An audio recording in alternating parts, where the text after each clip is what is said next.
Olá, segundo Informática. Vamos para a nossa revisão de sistemas operacionais.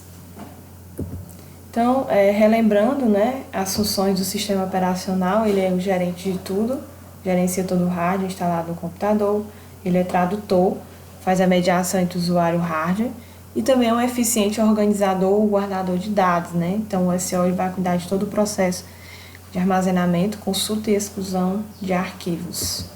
Então, os principais conceitos que a gente tem no SO, de como funciona o sistema operacional, são os processos, o núcleo, o interpretador de comandos, o endereçamento de memória e a memória virtual. Então, os processos é um programa em execução, lembrando que o programa ele pode ter um ou mais processos em execução. Divide-se em processos do sistema operacional e processos do usuário. Cada programa em execução gera um ou mais processos, que eu já falei a vocês. O SO acessa a memória RAM e o processador decide a aproximação do processo, ou seja, os processos ficam na memória RAM e o sistema operacional vai decidir qual processo vai entrar para ser executado pelo processador. E eles ficam armazenados em tabelas. Essas tabelas têm umas divisões da execução do processo que está sendo executado e daquele que está suspenso ou aguardando a execução.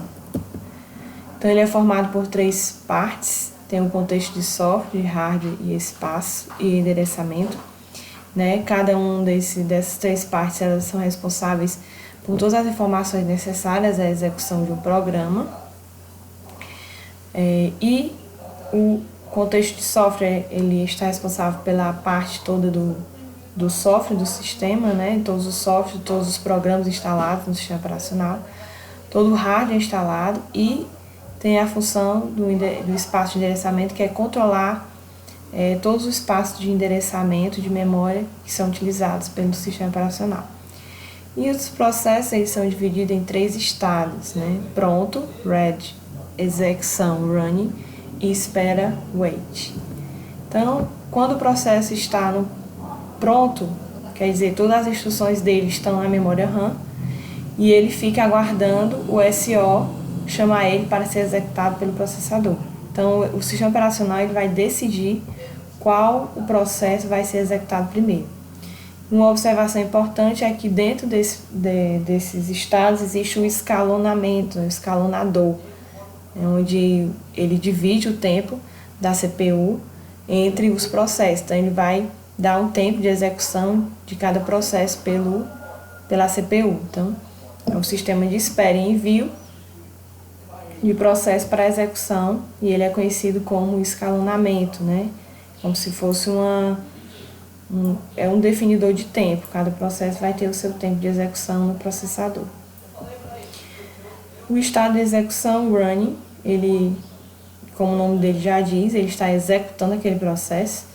O SO envia a orientação para a CPU e a CPU lê as informações de programação daquele processo, armazena na memória RAM e então ele é executado. E o último estado é o espera, wait, que é quando o processo ele está pronto para ser executado, porém ele está no estado de espera.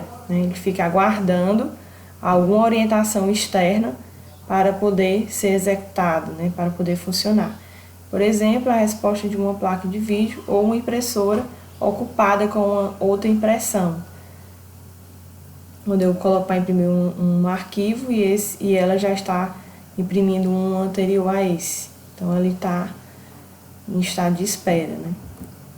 E aqui a transiçãozinha do estado, de um estado para o outro, ele está em execução, ele pode ir para o estado de espera. Da espera ele pode ir para o pronto. E o único que ele vai e volta é do pronto para a execução, onde ele faz essa mão dupla, que aqui é onde o escalonador entra, que vai decidir qual processo vai ser executado, o tempo de execução dele. Enquanto o pronto fica na fila de processos para ser executado. Então, vai nessa sequência: execução para pronto, pronto para execução, execução para espera, espera para pronto.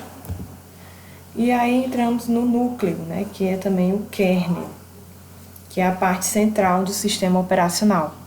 Ele fica em contato direto com o hardware na maioria dos computadores, né? A principal função dele é gerenciar e permitir a interação das aplicações com o hardware, né? Temos a imagenzinha aí do núcleo no centro, né? Os dispositivos de memória, de entrada e saída e o processador. E na outra parte, né, os editores de texto, navegador, as aplicações que possuímos instaladas no nosso sistema operacional, no nosso computador. E aí tem o interpretador de comandos, também conhecido como shell. Então qual é a função dele? Ele é a interface gráfica, né, entre os programas, entre o usuário, né, e o sistema operacional. Então é o mediador entre os programas e o usuário. Então ele não faz parte propriamente do SO, né? Ele emite um processo e esse realizará uma ação que é solicitada pelo usuário. Por exemplo, quando clicamos no botão X, né? O interpretador de comandos que manda a informação solicitada via mouse para que todos os procedimentos relativos à esta ação sejam feitos. Então, é ele que vai enviar para a informação que eu cliquei no X, ou seja, que eu quero fechar aquela aplicação. As chamadas de sistema, os system calls, né, são microprocessos enviados pelos programas para o SO com instruções de funcionamento. São responsáveis pela interação entre os programas, aplicativos, com o núcleo, né? Então, a chamada de sistema, ele fica responsável por essa intermediação, né? Essa interação entre os aplicativos e o núcleo do sistema operacional. Varia de acordo com o sistema operacional, cada um vai ter o seu modo de trabalho, né? Então, cada chamada de sistema vai variar de acordo com o sistema operacional, por exemplo, Windows, Linux, etc. Então, elas são responsáveis por quê? Qual é a responsabilidade dessa chamada de sistema? Eles são responsáveis por chamar o gerenciamento de arquivos, chamar o gerenciamento de diretórios e chamar o gerenciamento de processos, fazer a interação entre os processos. Então, as chamadas de sistemas estão responsáveis pelos arquivos, diretórios, pelo gerenciamento dos processos e faz essa interação entre eles. Os diretórios também são as pastas, né? Porque é uma nomenclatura mais antiga, chamada diretório, mas a gente pode também usar o sinônimo, que é o gerenciamento das pastas, né, dentro do sistema. O endereçamento de memória e a memória virtual, né? Como a gente viu, cada processo ele vai ter um espaço na memória, né, para armazenar seu endereço, e este espaço ele vai depender da quantidade máxima que pode ser do espaço, dependendo da sua arquitetura, né? A gente viu, existe a arquitetura de 32 bits e a de 64. A de 32 bits ela pode fornecer uma quantidade de espaço de até 232 e a de 64, 264. De acordo, vai funcionar, como eu falei, de acordo com a arquitetura do computador. Este endereçamento de memória de cada processo ele é gerenciado pelo sistema operacional.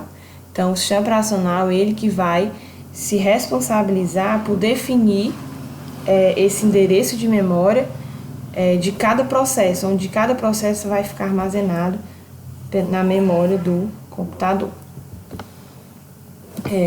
Quando o endereço de memória excede essa capacidade máxima da memória principal, o que acontece, né? Como o sistema operacional lida com esse excesso de endereçamento, né? Quando acaba os endereços e ele precisa suprir aquela demanda, né? O que ele faz, né? O sistema operacional ele vai utilizar uma técnica, né, que é conhecida como memória virtual.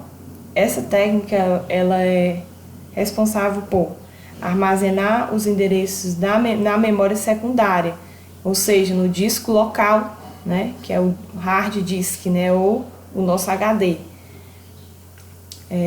E alguns sistemas operacionais eles já reservam esse espaço automaticamente. O Windows ele já tem um espaço direcionado a isso, que é da memória virtual, mas você pode, nas configurações, aumentar esse espaço, caso você queira. Aqui a gente tem a imagenzinha, né? Lá da apostila, aqui a gente tem a memória cheia, a gente tem um HD e aqui a gente tem um processo chamado A. Esse processo A, ele tem diversos outros processos acoplados neles. Vejam a tabelinha onde ele está registrado, né? E cada processo dele está endereçado a uma trilha, uma área do HD. Cada espaço dele é chamado de trilha ou setores. Então, quando a memória RAM fica cheia, o SO envia os endereços dos processos para o disco rígido, né? O HD, para que o computador possa funcionar de maneira mais rápida, né? Sem tantos travamentos. A arquitetura de sistemas operacionais. Então, na última parte que a gente viu em sala de aula, a arquitetura dos sistemas operacionais, nós temos os sistemas monolíticos, né? Todas as aplicações funcionam a nível de núcleo, todas as aplicações vão estar sendo processadas dentro do núcleo, como a gente vê aqui na imagem, né? É uma confusão aqui, é uma bagunça danada, né? Então, por conta dessa falta de organização, digamos, tem os sistemas operacionais baseados nessa arquitetura, eles tinham maior chance de problemas, de travamento, reinicialização, funcionamento errado e etc. E a manutenção também dele era mais complicada, né? A gente vê aqui as aplicações em cima, o núcleo no meio, o hardware embaixo, porém, todo o funcionamento deles era no núcleo, não se dividia as tarefas. Exemplo desses sistemas operacionais, a gente tem o MS-DOS e o Unix. Sistemas em camadas, né? O núcleo é dividido em camadas, o nome já diz. Cada camada tem sua importância. Toda operação precisa passar por todas as camadas, né? Então ele vai seguir uma ordem. Apresentava erros de inconsistência das informações, erro na organização lógica das funcionalidades, e o modelo não foi aplicado e hoje ele é implementado parcialmente nos sistemas.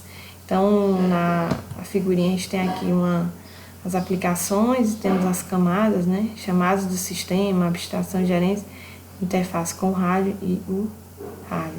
Porém, né, ele não foi uma arquitetura eficiente, pois ele causava inconsistência dos dados e erro na organização lógica das funcionalidades, o que causava bastante problema. Por isso que ele não foi nem utilizado. E hoje só pegam algumas partes dele, as partes que funcionam. Sistemas micronúcleo. Esses sistemas já foram baseados nos sistemas em camadas. Ele é uma arquitetura que funciona a nível de usuário. E o núcleo dele foi dividido em pequenos núcleos independentes. A arquitetura é mais confiável ao usuário e pode ser restaurado sem colapso geral do sistema. O que é isso, né? Então, diferente dos outros, o micronúcleo, como o núcleo é dividido em pequenos núcleos, cada núcleo vai ter a sua funcionalidade.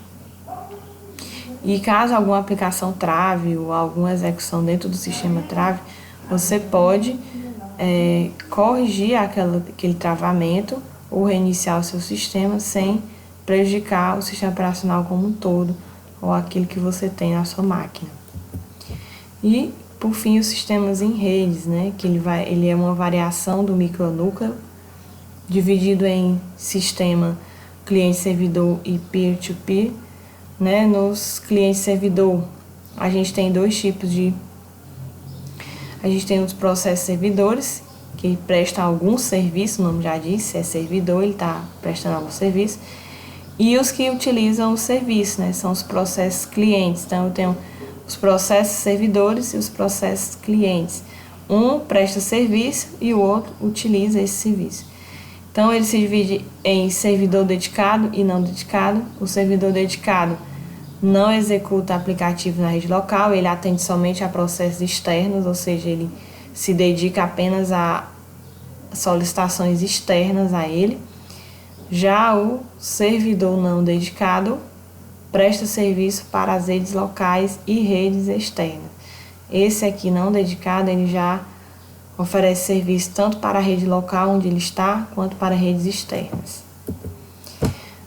E os sistemas peer-to-peer, né, são máquinas que estão ligadas entre si e elas possuem um sistema, e esse sistema ele tanto é servidor como cliente junto ao sistema operacional. Por exemplo, um programa bastante conhecido é o Torrent, onde você pode baixar arquivos, softwares, filmes, etc. E nesse Torrent, né, ele é um cliente-servidor. Você tanto pode baixar arquivos, como você também é um servidor e oferece aqueles arquivos para outras máquinas. E aí a máquina virtual, que é muito utilizada, a máquina virtual ela dá a você a funcionalidade de você criar outro computador dentro do seu, como se fosse um clone, né? E você, assim, utilizando esses programas, você pode ter diversas máquinas e diversos sistemas operacionais instalados em apenas um computador, né? Então, eu coloquei aqui o exemplo do VirtualBox, o Hypervisor, etc, né? O VirtualBox, eu utilizo ele, coloquei aqui só o menuzinho dele bem simples pra gente ver, né? Nele eu tenho instalado o Ubuntu. E é isso aí, pessoal. Boa sorte, estudem a prova e fiquem com Deus.